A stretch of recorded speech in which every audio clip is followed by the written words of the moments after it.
2. What is up, everybody? It is not Tuesday. It is Wednesday night. Off night for the Orion Podcast. But anyway, Yeah. I'm Chad Brock. And I'm Zach Bailiff. Here we go.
What is up? What is up? What is up? Welcome back.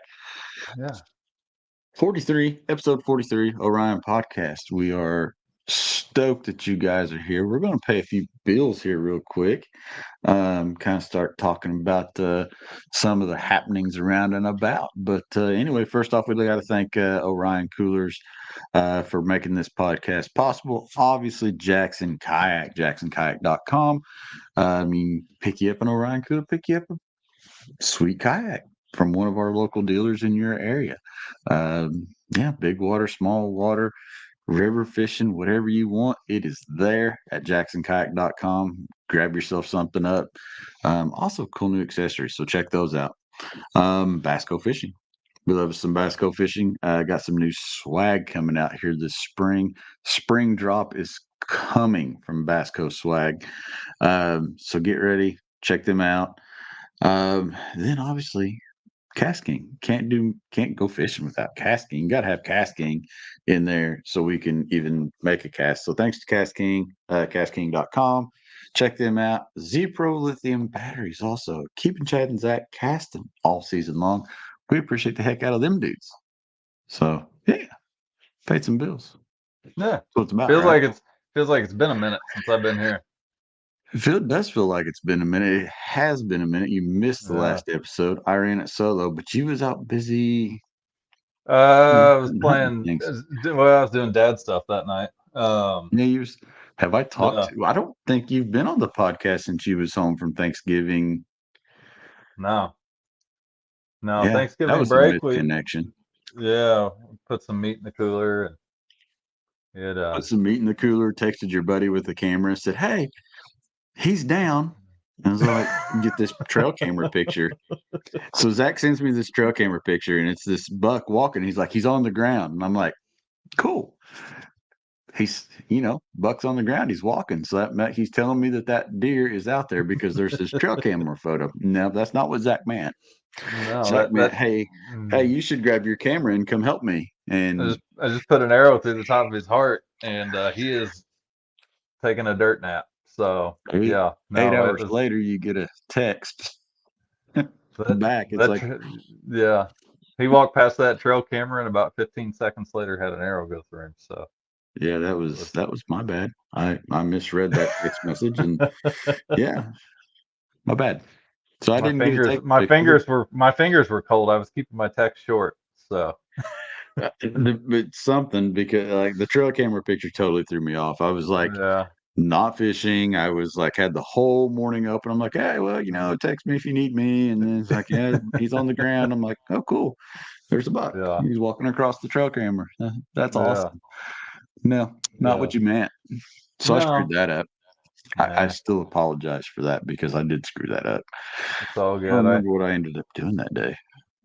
I don't know. I drug him over to the base of the tree. I climbed back up there, hung out for a few more hours, hoping to stick a doe and fill that tag, and I didn't, but we got him in the cooler and got home, and he's now processing in the freezer. So It's not a bad hunt. You're not off to a bad start for hunting season. You've got elk in the freezer, you have the whitetail in the freezer, and one more tag left to fill. Yeah, cow elk, 2 deer, and 1 tag left in my pocket. So hopefully we can make that happen around Christmas time, and we'll be good to go for at least 8 or 9 months. So yeah. I mean, if we can just get you crappie fishing, maybe you would like expand your horizons just a little bit. Too much red meat, man. You need some crappie in there. There's no such thing as too much red meat. There's really not. There's really not. There might be for some folks, but for no. We had elk sirloin tonight, so it was good. Hey, can't beat that. No. Cannot beat that at all. We got some folks dropping in. Some of the good people, the regulars. The regulars are here. Can't ask for more than the regulars. No, I mean, after our little teaser today, I would expect there to be a few more trickle in tonight, but we shall see. Well, I think if we keep procrastinating and stall, maybe they'll just like give up on us or something. You never know. Yeah, they might think we were just teasing and just leave. I actually got a call to ask if I was serious. It's like, I mean, I can't put it out there and not be serious. No, that'd be mean. That'd be mean. No, we've honestly, this is one we've both had in the back of our mind for a long time, and schedules are tough, and we've finally worked it out. So we're excited. I'm gonna say it like the way it should be said, but like I'm probably gonna get like a royalty fee or a kickback from Mercer. But hold on. Is there a fee? I don't know, but I wondered today. I was like, man, we need a soundbite of Mercer just screaming it. But no, we talked about this last night too. But I've been following this guy since he blew the fist whistle on stage at his first classic. Tundra Sweets. Yep, the Tundra Sweets days. Like has won almost everything that Bass has to offer. Came back, took a little break, went over, tried some different things, came back, won more stuff. Yeah. We gotta ask him. Can you guys hear me? We can now. Okay. If is it too loud? I can adjust. No, you're good. Perfect. It's perfect, dude. Good deal. So I guess like your intro kind of messed up the first question. Like, dude, do you still think like does Mercer need to change your intro? Do you still feel at this point in the game is prodigy still the right word? That question has been brought up. I'm gonna hold on to it because I feel like I'm still young enough. Yeah.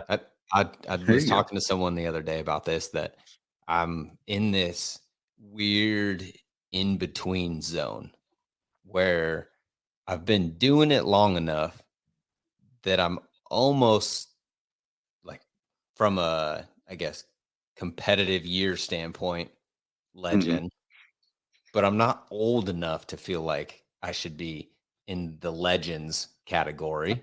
I'm only 36. So like in my mind, I'm still like 26. Oh yeah, 100%. So I feel like I'm still on the young side of the spectrum, but I just happen to be a lot older than some of the guys coming in, and I've been doing it. I've been around longer than a lot of the guys on tour now. So I'm in this kind of weird zone, but I'm going to hold on to the prodigy as long as possible. And possibly because I'm worried about what else may come out of his mouth. I don't know what the alternative is. That's a fair concern. That's a fair concern. It's funny, when you listen to his podcast, like how he comes up with some of, what he does. It's amazing. Definitely a talented dude. But yeah, dude, you're kind of 36. So you and Zach are right there. I'm the old guy. I'll be 36 in March, so not far behind you. What superhero movie was it, Zach, where it's like you become you're around long enough that you become the villain. Like I've stayed around fishing long enough in my circle that I have become the old guy at 43. Like I can remember being in my 20s and like looking up to the old dudes at the ramp. And now it's like, dang it, I'm the old dude. It's kind of set in this year. It's kind of weird. When did that happen? This year. Yeah. No, I mean, I felt it for the that's a first real time thing. this year. Yeah, it is. Yeah. It's weird. Welcome to the podcast, Brandon. Yeah, thank you. It's a hot mess. Like you said, we've been talking about this for a really long time. It's been a while. I don't know why I waited to actually make it happen once I had like a 3-week-old child. Right. I think I would have been less busy before, but it actually just timing worked out where this time of year it's kind of slower. A little slower. Home able to make it except work. for the newborn. Yeah. Yeah. But 3 weeks old, they sleep most of the day. Right. Yeah. Kind of like a new puppy. They tend to sleep like 16 hours a day. Yeah. Exactly. You haven't met my puppy. But so this is kind of funnels into the first question that I actually wanted to ask of you.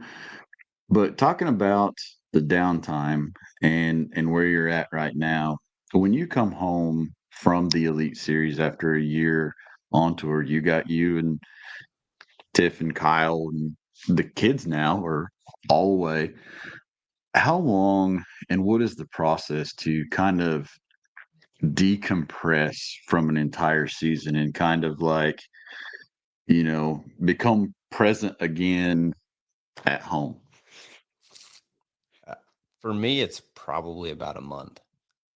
And thankfully, our season ends about the end of August, and archery elk season starts the first week of September. So you just disappear for a month. Yeah, and I have a very understanding wife that knows I need that time to decompress. Like I go to the mountains to decompress, and it's not that I want to get away from the fishing. I absolutely love it. I still fish while I'm at home. Like the weather was nice today. I was like, man, I really should have went fishing today. But it's just kind of, I guess, taking a step back. When you go to the mountains, cell phone usually doesn't work. I prefer to go to places where I don't have cell phone coverage, and you really are able to kind of process those things. You don't have all of the distractions coming at you from 360 different degrees. And I think for me, it's an important process, right? Getting out there, sweating, doing physical work, hiking up and down the mountain, hopefully packing meat out. And that whole process, it grounds me, I guess. And I'm able to, you get anyone that has been out there on the mountain on a nice sunny September day when it's about 75, 80 degrees and you find a shady tree and you just kick back and take a nap. You may wake up 45 minutes later and feel like you slept for an 8-hour night in your bed at home. It's like some of the best sleep I get, and I wake up and I walk out of those mountains with so much clarity that that's a big part of that process. And then I feel like once I do that, I kind of feel whole again, and then I'm able to kind of be at home, and then take care of things at home. Because the reality is we spend more time away from home than we are home. So when we get here, there tends to be a lot of projects that need to be done. Like we've been in our house nearly 5 years now, and I'm still trying to finish the inside of my shop and get it dialed in. You're almost there. I made a lot of progress this year. Yeah. No, it's looking good. It's looking good. But no, like you said, I mean, you spend 6, 7, 8 months on the road. You guys are going nonstop. You've got media. You and Kyle are always doing work, creating content. I'm sure you've got, interviews and everything else pulling all different directions. But then take off on a good hike, chase some elk, and everything else kind of falls away. And you just get a single focus and just kind of, you can tunnel vision on elk for, that length of time and just enjoying what's around you and where you are. And that's, you described it really well. It's when we're out there, you just kind of look around most days and you're like, man, I cannot believe that I get to be here and do this and chase these animals, because the fact of the matter is very few people get to go do that. Yeah, that's the reality of it, and thankful that I'm physically able to do it, and that I'm, have a quote unquote job that allows me to go out there, and I can go out there for a week if I want to. And there's always still some obligations that carry over through September, but I can generally manage those time wise to be able to get out there. And what I've noticed is you get toward the end of the year and, contract obligations and things start stacking up, and deliverables start stacking up. And you can feel a lot of the pressure, or at least I do, where you get it from a lot of different directions. And it's like when you go out there, like you said, everything kind of just falls to the wayside. But as soon as I get home, it seems like when all that pressure kind of lifts, everything lines back up. Yeah. And then I can see the path forward versus standing, at a crossroads where I don't know what direction to go here. I don't know what to do. I feel overwhelmed. And you get out there and it's like time slows down, and you're able to really take a step forward, and you just start picking things apart. And then next thing you know, you're ahead of the game again. I can remember, I think it was like 3 years ago, I spent a lot of time in the mountains in September, more days than not. And then at the end of the month, I had to fly out for a show to go to a banquet. And when I got to the airport, I was looking around like, how do people live their lives like this? Like everyone was in a hurry. Everyone's just like cutting people off. And I've been out there just chasing elk around, listening to birds sing. And this is just not the way. It put it into perspective for me. I was like, this is not the way that I want to live my life. I love traveling. I love being around people and seeing things, but I have to have like that connection to the outdoors to survive, really. Yeah, I usually get 9 days straight in September, and it's no joke. Like when we're done and when Evan drops me off the airport and I have to reintegrate into society, it takes me a minute. Yeah. It's just, I've had guys, people just like randomly start chatting and wanting to carry on a conversation in the airport. I'm like, I'm going to need a minute. I've not talked to anybody in 8.5 days. Yep. But sometimes the quiet journey is the best journey, though. So when you're on tour and you know that this is ahead, so when you take care of yourself, you do a lot of running and different things, not only to keep yourself good for the grind of the tour, but when you're out there and you're running and it's been a long day of fishing, do you ever just kind of like take yourself out to the mountains and use that as the fuel to like keep you going when you're on your runs and working out and different things? Yeah, I would say at times, like you just think about those, and especially the closer it gets to September, right? As soon as August 1st rolls around, I'm still in fishing mode, but there's definitely a shift in my brain of like, hey, you probably should make sure you're in enough shape that you can pack an elk out, or you can hike for 3 or 4 days straight. Because I'm usually in enough shape that I can go hunt really hard for one day, but it's being able to do it 2, 3, 4, 5 days in a row is where the preparation ahead of time really pays off. And I've just got to the point where I understand that going for a run or doing something, like generally just something that makes you sweat, some sort of physical activity, does so much mentally. Obviously it has its physical benefits, but the mental side of it for me is generally what I get the most out of it. Mm-hmm. Yeah, no, it's one thing I think a lot of folks, because the physical is so focused on, the physical benefits and attributes and everything like that, but the mental side and the stress management and the mental clarity and just being able to get out, work, sweat, and clear your mind just would help so many more people more than they realize. Yep. Totally agree. And that's why even when it's not the most convenient, I try to do it. And I'm not the best. Like, I'm not disciplined as much as I should be on it, or as much as I'd like to be. But it's definitely times when you're just like, I'll feel kind of groggy or slow, and those are the hardest times to go. But I've never been on a run that I regretted. Right. It's like generally when I get done with it, I'm glad I did that.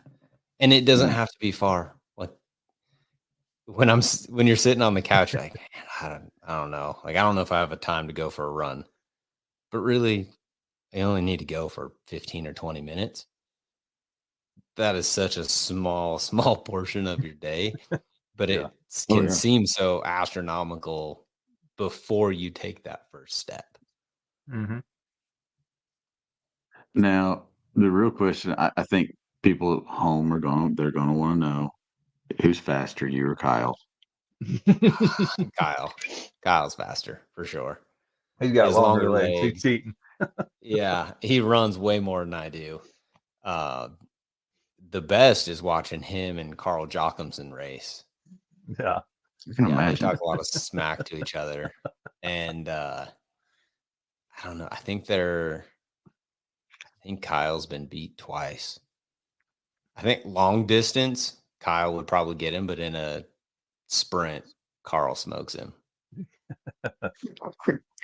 Talking about Carl and the hunting, to combine that conversation just a little bit. Yeah. How has that been to take him out to the mountains and kind of help mentor him through this journey that he's taken into hunting? That's been awesome. People that don't know Carl Jochimson, he's from Australia and he fishes on the Bassmaster Elite series against me, with me, however you want to call it. We're competing against each other technically. And then we became friends like super early on, before he ever made the elites. It was early on in my career. He ended up marrying my cousin, which I had nothing to do. They figured that out on their own, and which works out great for me because it's way easier to get one of my best friends up here because her family still lives up here. So during the off season, we got elk hunting. Their family's here. It's a no-brainer for them to come up the same time we do. And it's been really awesome to have somebody that is really willing to go the distance. There's never like, I don't want to go over that mountain. It's like there's a bull bugling over there, and then it's generally you look at each other like, we're going. Like there's not really ever a like, I don't know, that might be too far. I was like, let's go, and then we'll figure it out later. Yeah. And it's important to have guys, girls around you, whatever it may be, that have that same mentality when you go after it. And it's been awesome to have him in that, and then be able to see his growth and his successes. And one of his best friends from Australia came over this year, and me and our buddy Dan were pretty busy. We weren't able to go the whole time with them, and he came over for 3 weeks. And the big thing is that he had to do all the calling on his own, and he had to make the stocks on his own and the game plans. And he had this year and a ton of close calls, and didn't, end up shooting one during archery season. And he was supposed to leave at the end of September, and he ended up staying till the end of October so that he could hunt the 4 days of rifle season. And then he ended up filling his tag in rifle season with the biggest bull that he shot so far. So it's been cool to see that journey and kind of him grow through that. And just like there's a lot of clarity that comes personally. There's a lot of deep conversations that happen out there in the woods when you're out there with your buddies. Like there's a different connection that happens when you're out there versus like if you're just in your house, in your living room. I feel like there's a deeper connection with the people that you spend with out there. Yeah, no, I agree. Sure. I mean, you're out there suffering together a lot of times, depending on what you're doing, you know? Yeah. We took a buddy of ours this year, and normally it's just Evan and I that go out, and we kind of, we know each other's limits and what we can take and how hard we need to push, and we've both got the, that same attitude of, if we hear a bull bugle 2 ridges over, it's not a question. It's all right, what time do you think we're going to get there? How fast can we hike it? But took a buddy of ours this year, and he had never really done an extended, backcountry hunt like we typically do. And we pushed him pretty hard, and we kind of took it easy on day 2 after we got in and set camp. And then day 3, we dropped 1,500 feet in elevation. I think we put the screws to him that night coming out, but it was a lot of that. He's in pain, and we're both being as positive, as encouraging as we can be, and pulling him up out of there. And nobody's dogging on each other seriously. We might razz each other a bit, but it like you said, it's a different connection when you're out there, because you're going through a lot of different emotions on an elk hunt. If you've never been on one, it is a roller coaster ride. Yeah, and there's a lot of similarities that I see to the fishing side, right? Somewhat, when you have those times when you really have to dig deep, you kind of come to a type of crossroads, and you're like, I have to make a decision. You don't know which way to go. Like, should I run over and fish that contour line, or should I go over this next ridge? I have a really bad habit of like curiosity, and it ends up making me walk a lot further than I should, or burn a lot more gas in my boat than I should. Because I'm always like, one more spot. Like maybe it's the next spot. Maybe it's the next spot. And there's that similarity there. But when you spend enough time in both areas, you start to gain that confidence in your decision-making process. You start to understand kind of the habits of each one. And I love that process, where it starts to click and it starts to make sense, and you're not second guessing like, like, should I do this or should I do that? When something happens, you're instantly like, that I need to go do this, or I need to make this move, or, like that bull's hung up at 50, 60 yards. Like I used to think all the time, but now I'm able to kind of run through like how that bull's reacting, what he sounds like, what the terrain's like. This is what we need to do. And it just takes time out there, and fishing's the same way. It's like, that a fish reacts to your bait, or conditions change, and it's like, okay, now we got muddy water and we got bright bluebird skies, and the fish are probably going to be sucked up tight to cover. And then there's a laydown. Okay, I'm going to pick up a spinner bait. Okay, water's dirty. It's going to be white and chartreuse. I'm going to do double Colorados. I'm fishing shallow. I'm going to go 3/8 ounce. There's like all of these little pieces of the puzzle that over time just become subconscious. I don't even think about it anymore. I just reach in the box and do that, or you move a certain way in the woods. And that process to me is the most fun. And I guess going back to the Carl conversation, I've been able to see him do that on both sides, on the fishing side and the hunting side. And we're able to connect on both of those. And when you connect with someone like that, it just makes it that much more exciting. Oh yeah, for sure. And going through all that, it's kind of the wisdom versus knowledge conversation, right? Knowledge is knowing the facts and having all the information. Wisdom is, hey, I've been here before. I know what this situation looks like. Now let's put the pieces to the puzzle together and roll. Yeah, that's a good way to put it. And I think even, just watching you on the Elite Series, I feel like I've seen an evolution in just your style. Like, I feel like now you're at the point where you pretty much just go out there and do all things well. Just kind of like your Santee tournament. I mean, you look back at that and it's like, you kind of won that in a different way than what we're accustomed to seeing, I think, when we're as viewers.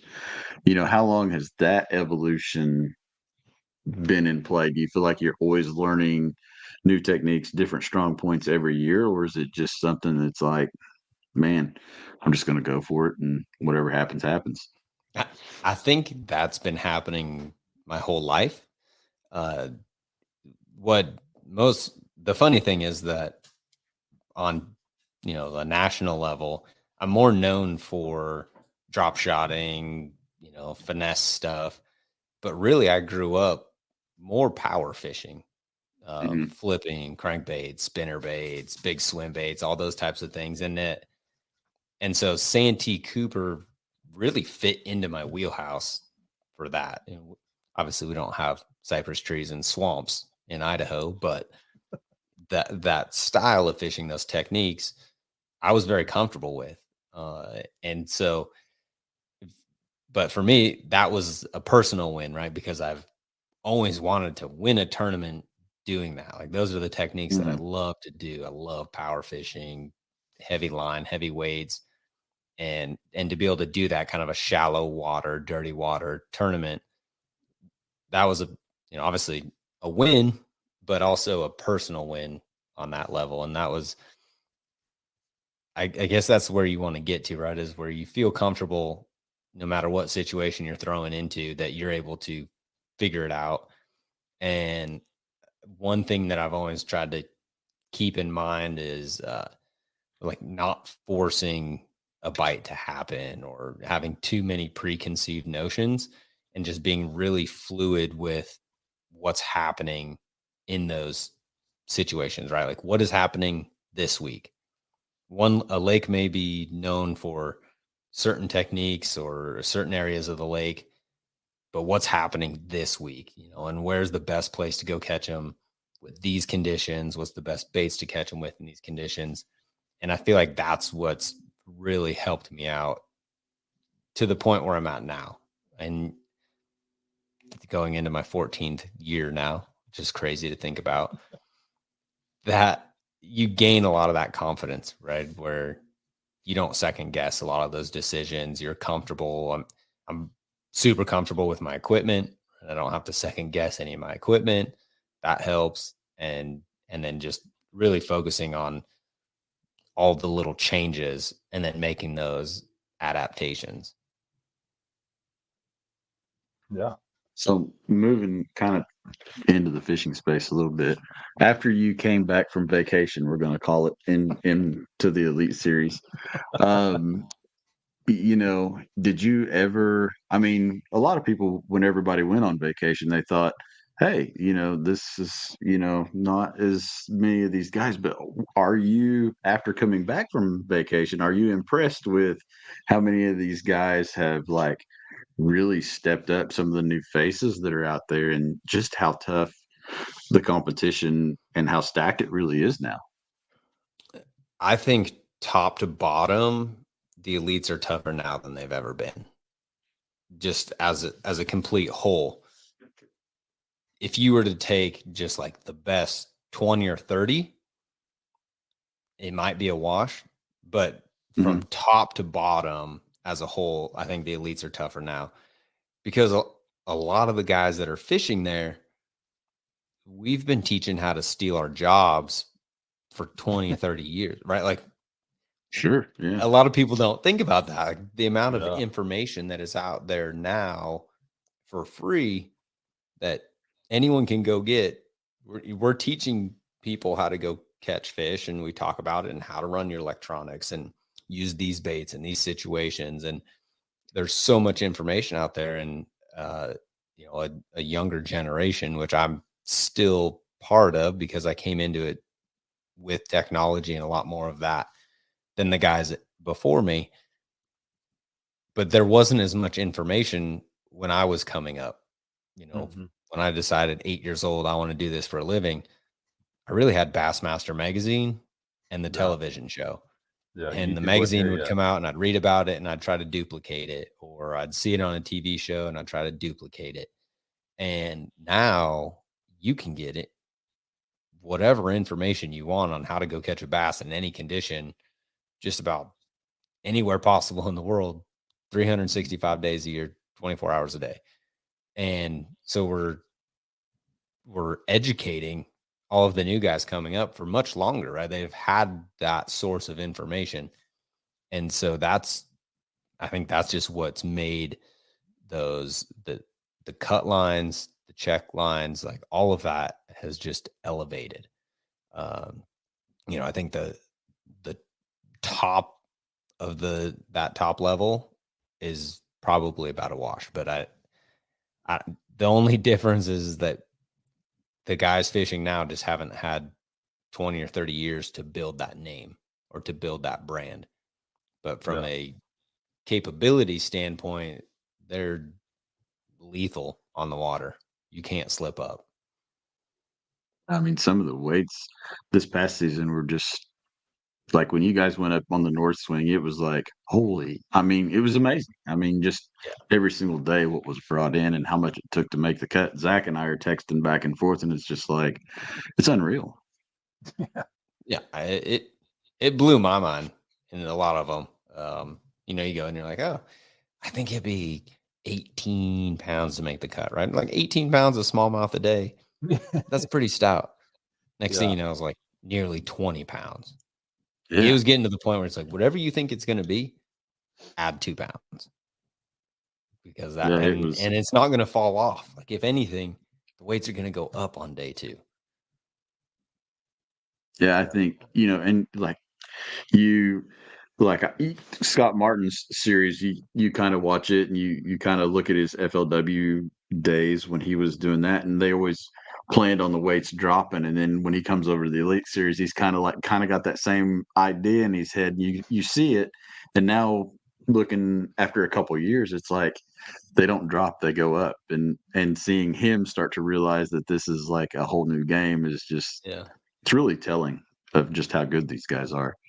Yeah, that was always the joke, is that FLW was double minus a pound and the Elites was double add a pound. to calculate, you double day one's weight and then add a pound in the Elites, and that would be about what your cut weight would be. And you'd always joke around like FLWB, which is no longer anymore, but I think it's the Tackle Warehouse Invitationals. That it would always be like double minus a pound. I don't know if that still holds true or not, but that was always the joke when it was the FLW tour. That is funny. Yeah, it just seems as as you guys kind of get things nailed down, and you start following them, and you know where they're going, and kind of get a sixth sense about things, and the weights just the way they get stronger is crazy. Yeah, exactly. Dude, talking about the teaching these kids, I mean, we had Jason Seelock on from Wired to Fish a few podcasts ago. They have literally probably got a tip on that website for every day of the week for 365 days a year. So, I mean, a video now. So you can either read it or it's a video now. It's incredible what just that one publication and you guys all working together have put out. Yeah, Wired to Fish is a perfect example of that. I mean, you're not just getting random information. You're getting some of like the best of the best information that there is possible out there. Guys that have spent thousands and thousands of hours on the water, and then it's like, here it is in a 15-minute masterclass for free. Yeah. You might have to watch an ad, but here it is for free. Yeah, I mean, we asked Jason this question. We'll ask you too. Like, when a new technique comes out, how long do you spend like trying to learn it? Like, what's that process look like when something's fresh and new, or an idea is new? Let's put it that way. I'm the type of guy that I won't just jump on every technique. If I don't feel like it fits into, I guess, kind of like my style of fishing, then I just won't do it. Like a Ned rig's a perfect example. I know people have caught thousands, hundreds of thousands of bass on a Ned rig, and I'll throw it every once in a while. But it's like I have to quit throwing something else to throw that. And I still have enough confidence in a drop shot or something else that I don't feel like I have to get rid of something else to replace it with a Ned rig. Even though I know there are times where it'll probably outfish certain techniques, I still have enough confidence in kind of my core base of techniques that I don't feel like I need to add that one into it. But and it's different now at this stage of my career versus when I first started, because I hadn't seen all of the things. Like one of my biggest weaknesses was deep crankbaits. We just didn't have places where our fish got on offshore ledges and would school up in these great big giant schools. And, you could catch them on a big crankbait or a big spoon. We just didn't have that stuff. A lot of my top 10s have come from those types of tournaments now, right? Whether it's on the Tennessee River or Lake Fork or Toledo, like those types of fisheries have turned into some of my favorite places to fish and some of my favorite ways to fish. But I had to learn that. The first tournament I won was on a deep crankbait, but I didn't really know anything about deep cranking. But I had spent, like what a lot of people don't know, is I spent a week and a half before that on Douglas Lake, actually, because we had an elite coming up there later in the year.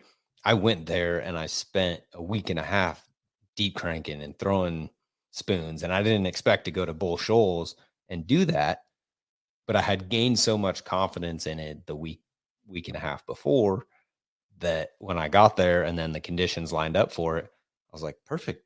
I just did this all last week and crushed them. I just pulled the same rod out with the same baits and just go to work. And then you build that confidence and you build it a little bit more and then that just becomes one of your core techniques, I guess. Well, and having confidence in a technique or a specific bait and knowing the intricacies of that, to me, even on a day when maybe that technique isn't perfect, is going to be more deadly for you than going to something that may be a better suited technique, but you just are not nearly as familiar with it, right? Yeah, I mean that the old saying, like confidence is the number one lure in your tackle box. That's actually a real thing. As cheesy and cliche as it sounds, it's actually a real thing, because you can have two guys throwing the exact same bait, same weight, everything, throwing at the same spot, and one guy will outfish the other one. Same color, everything. But the guy that's outfishing the other one may be more familiar, more comfortable with the technique, and he's in the moment, right? He's paying attention every turn of the reel handle, and that makes a big difference, right? If you have confidence in a bait, like you're like, I know if he's down there, he's going to bite it, and that's where you want to get. And I feel like the last 3 or 4 years, that's been my biggest strength, is just looking at a place or a condition and saying, I'm going to throw this. If I don't get a bite on it, because there's not a bass there.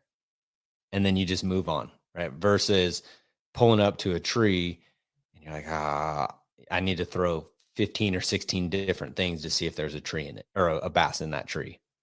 Right. I'll roll up to that tree and be like, okay, I'm going to throw a spinnerbait down this tree. Didn't bite it. Okay, I'm going to flip here. Okay, there's no bass here. Move on. And that process gets you moving and finding active fish much quicker versus, saying like looking at it and thinking, oh, I need to figure out what the secret bait is. Because a lot of times there's not a secret bait. It's more or less getting in the right areas and applying the right techniques or the right style of bait to those conditions. About secret areas, there's enough people fishing now. Do you feel like there are still secret areas? There's a few, but there's definitely a lot less. There's a lot less. I mean, I used to have a lot on Lake Ontario, and there's not many. There's a few where, like this year, there's one area that I've never seen a boat, and I didn't make the cut this year, and I was angry, and I'm watching Bass Live, and it's just making me more angry. And they turn the camera on Taku, and I look, and I look at Kyle. He's sitting next to me on the couch. I'm like, is that the same buoy we just fished around all day yesterday? He's like, oh my. He's like, I think it is. And he pulls up some of the footage that he has on his camera, and I'm like, yep, same buoy. And so I talked to Taku later. He's like, oh yeah, 105 pounder everywhere, 5 pounder. I'm like, jeez. Disneyland. Which I caught 22 pounds there. I mean, I had a big bag the second day, but I just couldn't dig myself out of my day one hole. But I had never seen a boat there, and he had left, and I had showed up after he had left on day 2, and didn't know he was fishing around there. Never saw a boat within sight. It was glass calm, and I never saw another bass boat. And here Taku is over there just putting a beat down on him. He's been a fun one to watch, for sure. He's just funny to watch. I mean, it's not that he's funny; it's just he's fun. I mean, this whole smallmouth Disneyland thing was epic. It was good. It was good TV. Yeah. So we've got a few questions from people that are chiming in here. I'm going to twist this question a little bit. Number one, who came up with cut ice cream? And now that cut ice cream is a well-known thing and it's been out for a while, where is the best place to get said ice cream? That was it was kind of my doings, I guess. I'm going to say it was a team decision. This is how it happened. Tiff and Kyle have a really bad sweet tooth. And so they would make sure there was ice cream in the camper every single night. It'd be like in the freezer, which means you have to have less elk meat in the freezer to fit room for ice cream in the freezer. Right. Yeah. I'm the kind of guy where I'm like, if it's not there, I don't need it. I'm fine with sweet stuff. But they're like, we got to have it. But if it's there, I'm usually going to eat it. And I'm like, all right, guys, we have to stop this because like I can't be eating a bowl of ice cream. And even if it's like at the camp or whatever, I'll get this little small bowl, and then they get a big giant bowl. I was like, all right, enough. We're not doing this every single night. So I was like, if I make the cut, then we can go get ice cream. And that's how it came about. So it became cut ice cream because I have to make the cut, then we'll go get ice cream. It started out as a joke, and then it just kind of became like a thing, a tradition. And then some years we eat a lot more ice cream than others. And, and then we made a t-shirt with it and a logo and some hats. And next thing you know, people are posting like, we got our cut ice cream when a guy wins a tournament or he makes a cut on a multi-day deal. And that's kind of how it came about. Normally the go-to is Dairy Queen because they're in like every small town in America. And so that's what's readily available most of the time. We prefer like local places. So we'll always try to find a local joint if there is one around that's convenient. And then, I mean, sometimes it ends up being gas stations and we go in the little like freezer bin and open up and grab a Snickers ice cream or something. So it's varied. One classic in Dallas, we went to one of those like nitro ice cream places or whatever, where they make it right in front of you. Oh yeah. That was amazing. Yeah. It was so good. It's expensive, but it's really good. I've yet sometimes the good stuff's worth it. Yeah. All right. Next audience question. And this is kind of like, man, you've won it, and you've probably been asked this before. But the kayakers are out tonight because we have some kayak patrons, a little sponsorship back there. You've won at almost every level of bass except the kayak thing. Yeah. When are you going to take the OT out and try to get that win in the kayak division? I mean, I would like to. It's probably going to be a little while because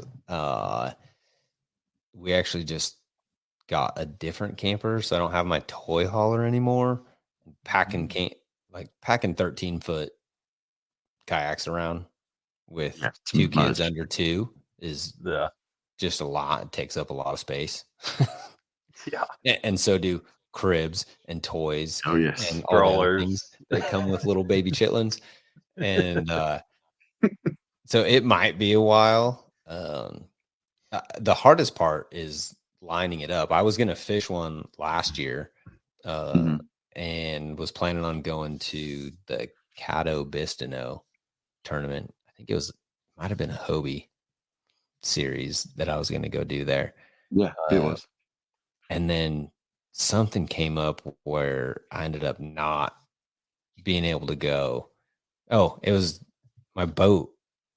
When my boat got smashed at the Classic, and then I had to deal with figuring out what I was going to do with that boat, how I was going to get another boat before the next tournament. I was like, Tiff, I don't think we can drive all the way to Louisiana and back and get this next boat rigged and ready for the next tournament. I was like, we're just going to have to not go. So now it might be a while, but I would love to do it because I enjoy the kayak thing, and I never got mine. I never rigged them out and put graphs and everything on them. I used them as just like old school, look at the water, figure out how to catch a bass, go out there and do it. And that was super enjoyable to me.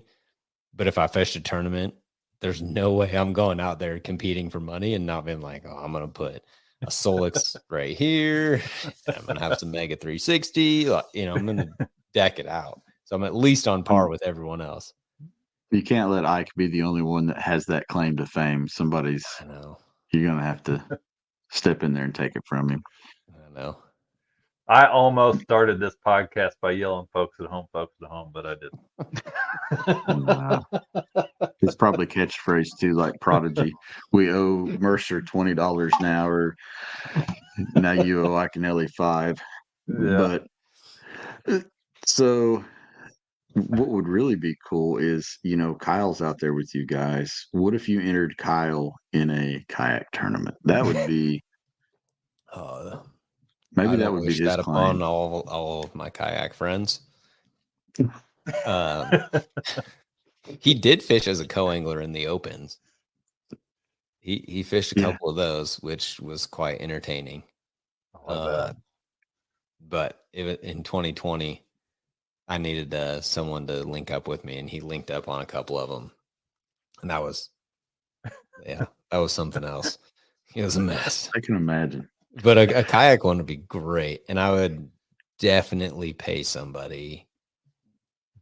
Chad, I'll offer it to you. I mean, if you're fishing against him, I will pay good money for someone just to accidentally tip his kayak over. There's 2 Sony cameras right there. If you get him this way, I will personally go film. I will be Kyle's Kyle for the day and film the entire episode. I'll even supply the boat. We have no shortage. Send him on. Send him to Indiana for a weekend. It'll be great. Hop in the Jackson and see what you can do. Just see what you can do. We'll put him out there. I make no promises, but yeah, if it comes towards the end of the day and he's not doing very good, I may give him a nudge. And just be like, well, I was paid to do this, and just roll on. It's just business, Kyle. It's just business. Talking about Kyle, the series has been something that has been awesome to watch evolve. How much of your style goes into Kyle's edits? Like you you enjoy taking pictures and you're not a slouch in that department yourself.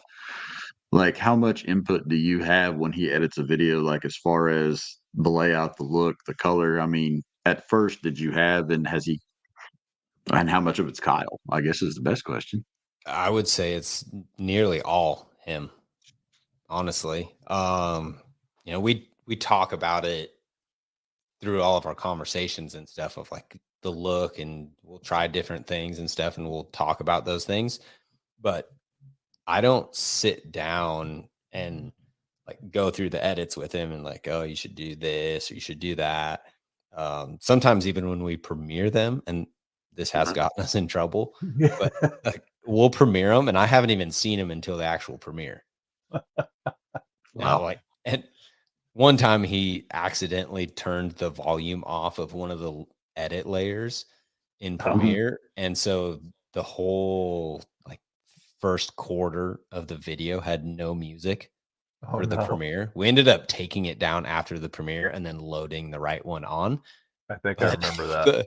The whole first part of it, we're just texting each other like, oh my gosh, this is terrible. People still loved it because they didn't know, but we both knew like this is really weird. Yeah. And so I've tried to at least do that. But honestly, when he first came on in 2018, he had never been in a bass boat. He had never filmed any fishing content or any of that. He grew up doing some fishing with his dad and stuff, but no tournaments. He didn't know anything about it. Didn't know the structure. Didn't know what a blast off was. None of that. And I just, threw him out there. Was like, hey, here's your camera boat driver. Gave him a quick rundown of like what we're going to do for the day. It's like, hold on and film. I didn't give him a ton of direction because I wanted to see what he could do through his lens, right? Like I looked at his lack of knowledge of it as a positive because I wanted him to be able to film it in a way that he understood it, because I knew then that people that had never seen a tournament or never been to one or followed one or fished one would be able to understand it, because he would be able to film it in a similar way or edit it in a similar way that they would be able to understand it.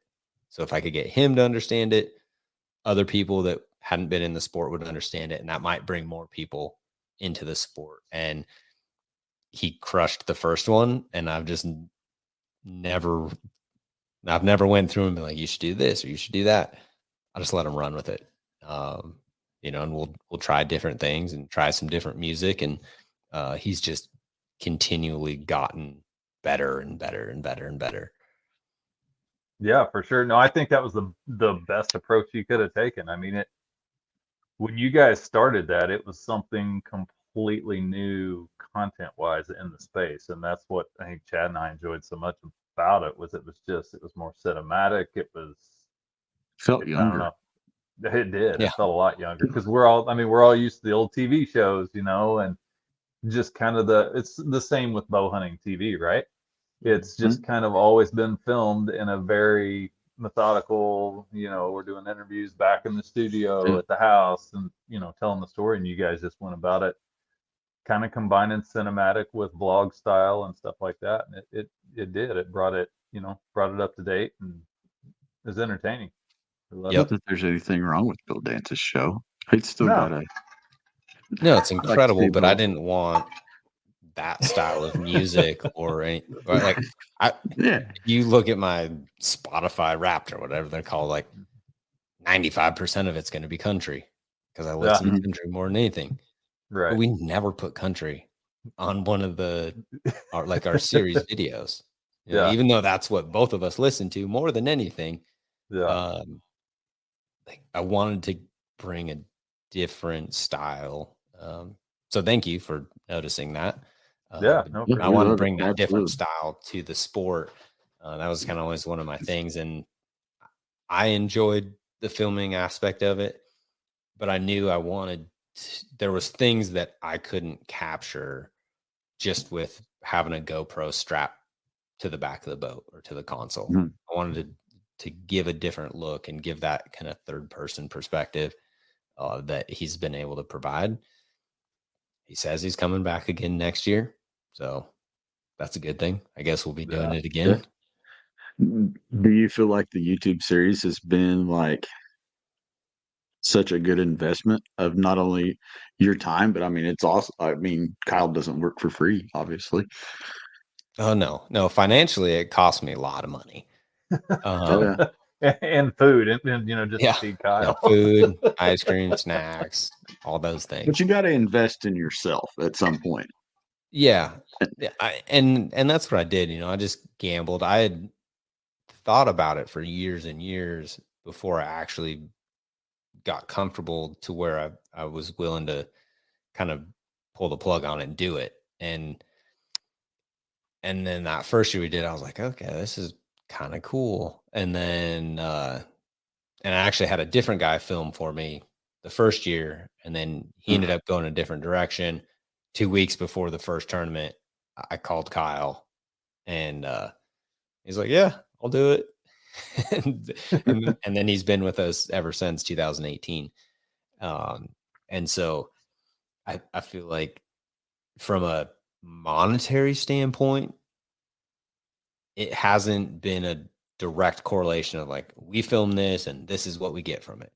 But from a brand building standpoint, and kind of staying ahead of the curve and really building like a core fan base, it's been huge. Because very rarely does someone come up to me at a trade show or even an elite tournament and they're like, man, I love watching you on Bass Live, or I love watching you on the television show or something.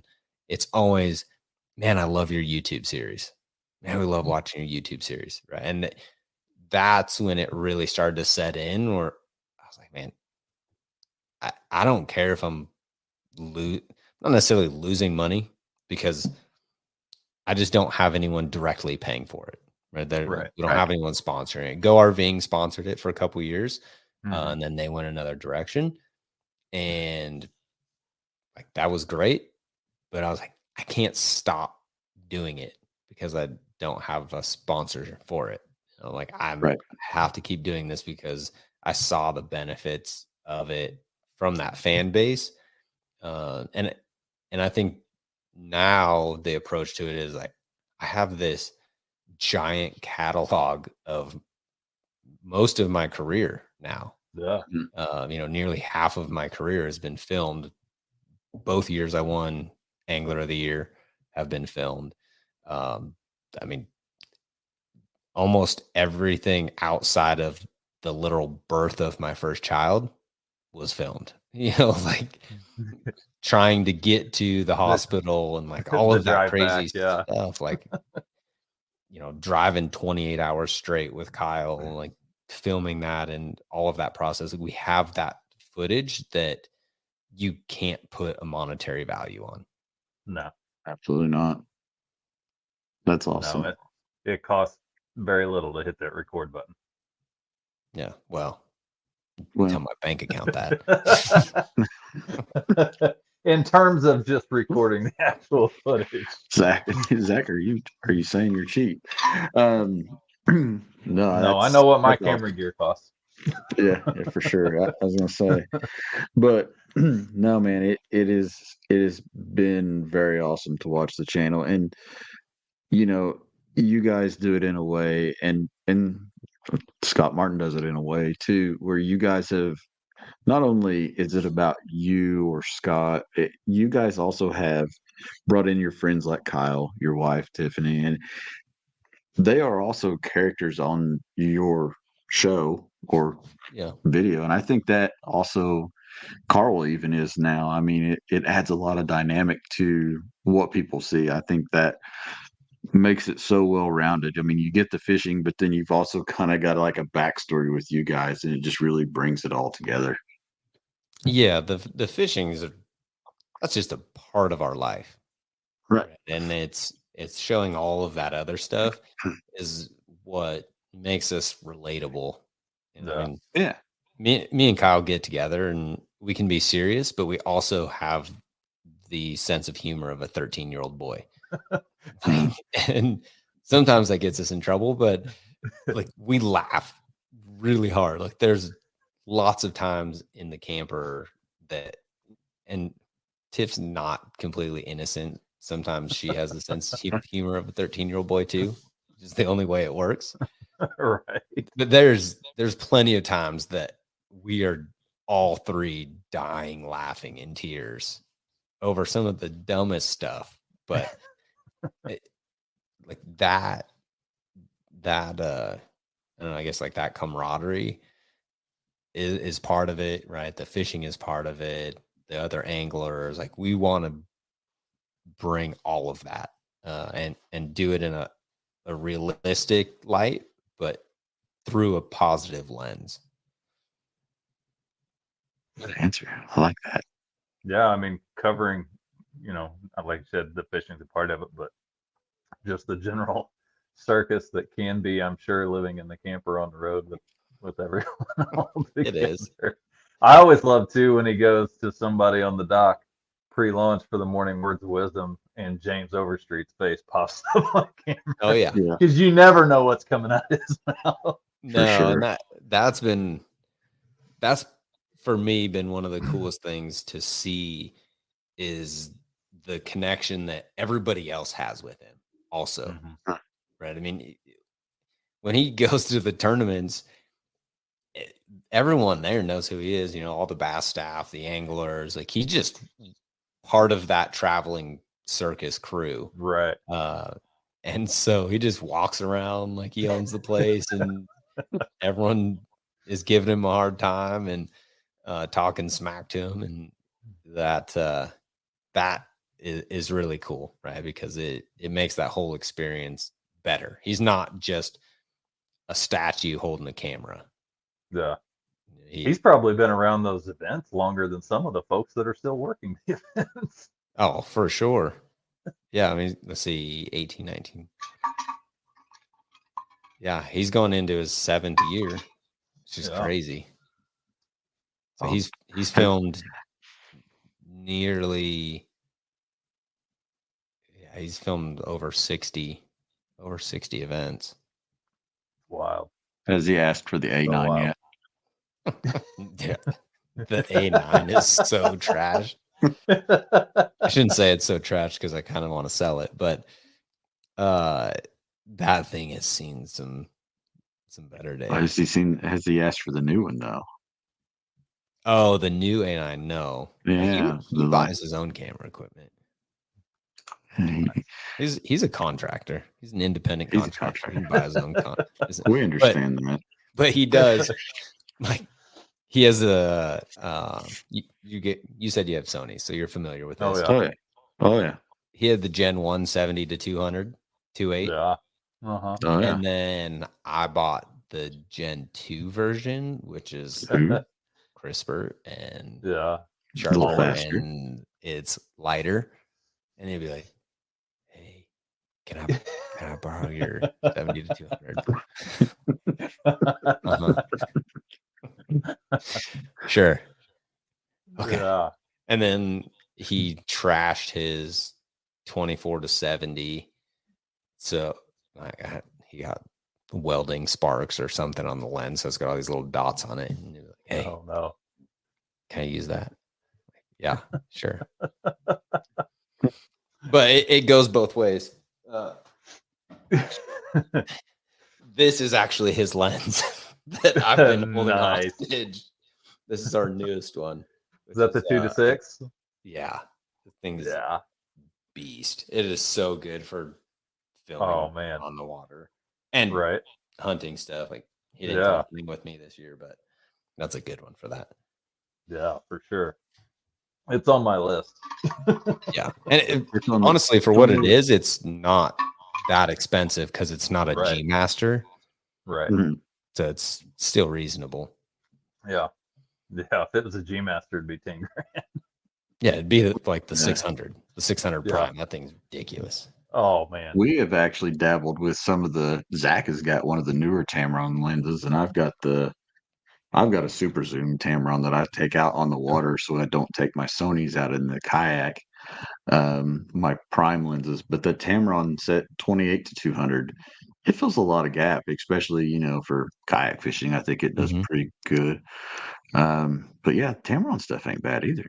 The price is decent. Well, I drooled over the 70-200 G Master forever. Oh, for sure. And couldn't talk myself into it. And then Tamron went and came out with a 35-150 f2 to commitment 2.8. issues. And I was like, that's cheaper and fills a wider focal length. Yeah. Mm-hmm. And dude, it's awesome in the tree stand because I can, a wide angle and I can still, talk to camera. And then I got a longer focal length to zoom in with, and the depth of field's great. It's just stupid crispy too. It's crispy. It gives good compression. It's not heavy. It's light enough. It doesn't have a tripod foot on it like the 70-200 does. And I'm quoting this from the B&H website. When you go to look at the reviews of that specific lens, it says God's lens. I try not to talk about it very often because I feel like it's a very well kept secret how good that lens is. No, it's not if you get on B&H. That's a real thing, because I went before they came out with the Gen 2 version of that 70-200 2.8. When I did a lot of the research, like those Tamron lenses and stuff, those were sharper lenses than what the original 70-200 was. Everyone's like, they're lighter, they're sharper, don't spend the extra money to get that. Yeah. And then they came out with the Gen 2 version, and then I went down another rabbit hole of comparing that to everything else. Like, okay. Now, I will say the big benefit you have with that over that Tamron is mine's an external zoom where yours is an internal. Yeah. Yeah. So there is that negative, but I get over it. See, the three of us have jumped down a third rabbit hole of the night talking about cameras. Well, when you start talking about normal guy stuff, I forget we're on a podcast and we'll just have a normal conversation. Yeah. Everybody's like, why do they have Brandon Palaniuk on and they're talking about what's 2.8? Some people get it. Yeah. Some people get it, but it is fun. It's a hobby within the hobby a lot of times, and it kind of, when you get to do those kind of things, I think it just adds another element of fun to being out there on the water, or being in the stands and doing the different things with the camera. It's still your passion for the sport, but it's just another way to have fun with it. Yeah. And the biggest thing I've learned is that if you're self-filming, it's one thing. If you're doing it with another person, who that person is so important. Like, to build a good product, a good video. It has to be somebody that you're willing to spend a lot of time with, and someone look like an idiot in front of sometimes. Yeah, like that's someone that you have to be on the same wavelength with. Yeah, very much.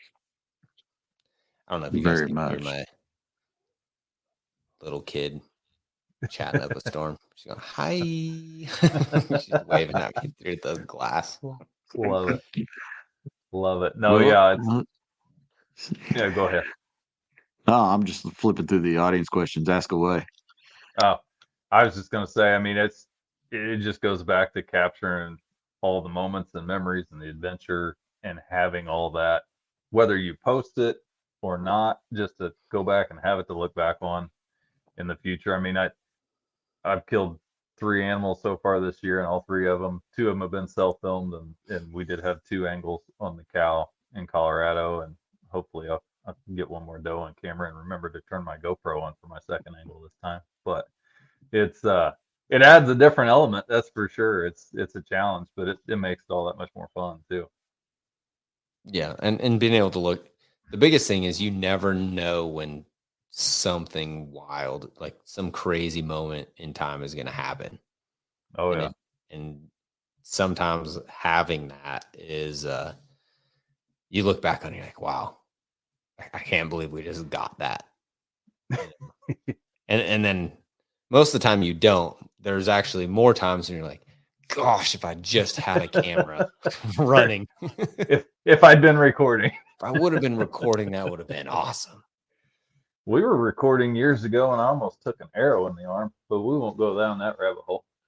It was an accident. You didn't take it in the arm, and you didn't. It didn't hit. I said almost. It hit no part of your body, but yes, it was a serious accident. That it would have been could have been, and probably should have been a very serious accident. But that was my fault. I had him go down an archery lane. We were shooting indoor, and he should have known better. I trusted you.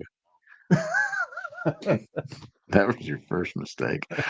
But I had a back tension release, and we were shooting spots in an indoor archery range, and I'm at full draw. And well, he's like setting up the camera, and I'm up here at full draw for like what feels like a half an hour. And all of a sudden, the back tension release just decides that it's going to go off. And he was down there. My reaction time was good. It was very good.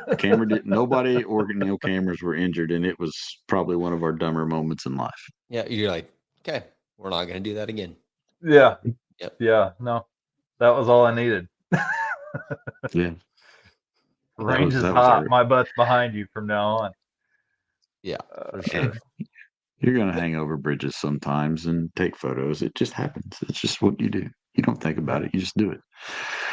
Well, Brandon, we've had you for like an hour and 15 minutes, and I know you've got other stuff to do besides sit here and go down these rabbit holes with us, which would be fun.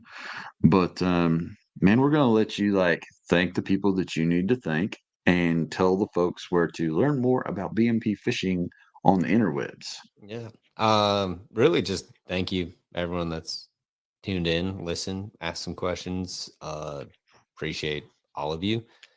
Appreciate both of you guys for having me on. Me and Zach talk a bunch online, mostly hunting stuff more than fishing stuff, actually. But I figured you get to talk fishing all the time. So. Yeah, we're running through arrow setups and all kinds of stuff, and we were going through a bunch of that this fall, and it's been awesome to connect with you guys. Glad we were able to finally hop on and do this podcast, which has been great. Anyone that doesn't already follow along can follow along. Pretty much all the social channels are just my name, Brandon Palaniuk. If you can't spell my last name, you can just go to bmpfishing.com and find a link to all those there. And then YouTube is just BMP Fishing as well. So that's where we film all the stuff. If you're not familiar with it, haven't seen it, but heard us talking about it, you can go there and watch all the shenanigans go down. New video drops tomorrow, right? Yeah, I'm going to drop a new one tomorrow. 20 hours of entertainment. Yeah, that one's good. There's a lot of heartbreak on day one, a lot of triumph on day two. Should be quite interesting. Again, it's a cinematic revelation. Watched the entire edit. It's a cinematic revelation about fishing where love and passion come together to tell a story. Check it out tomorrow. Chad, are you hired for voiceovers? That was beautiful. That was eloquent. Just write the copy in the description. Yeah, we'll tell you about that later. All right. Well, guys, thanks for watching, and we'll see you guys 2 weeks on the next one. Peace.